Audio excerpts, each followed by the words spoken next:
The sun had leaned back on the horizon, resting its weight on the golden plains. The breeze moved lazily through the dry grass, while the shadows of trees stretched long and still. Beneath one of those trees, an elderly dervish sat quietly. His fingers moved over the prayer beads in his hand, not out of habit, but with the slow tenderness of a man who knew the silence within.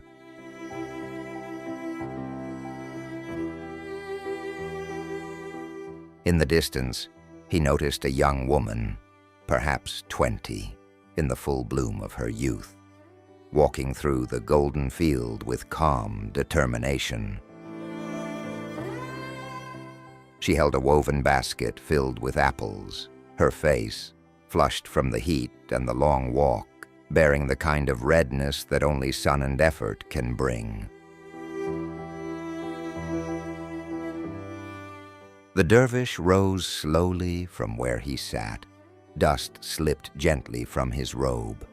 He watched her for a moment, then took 2 quiet steps toward her, as if drawn by something deeper than curiosity. "Where are you going with that basket, dear one?" he asked, his voice soft like the breeze around them. She paused and turned to him, her expression calm and kind. She lifted her hand and pointed toward a distant field. "My beloved is working there. I'm bringing him apples." The dervish stood still, absorbing her answer. Then, after a breath of silence, he asked, "How many?" The young woman blinked.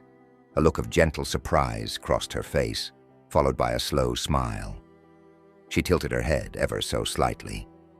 "Does one ever count what they bring to their beloved?" The dervish's gaze dropped slightly. He took a step back. Then, with quiet care, he slipped one hand behind his back, so she could not see.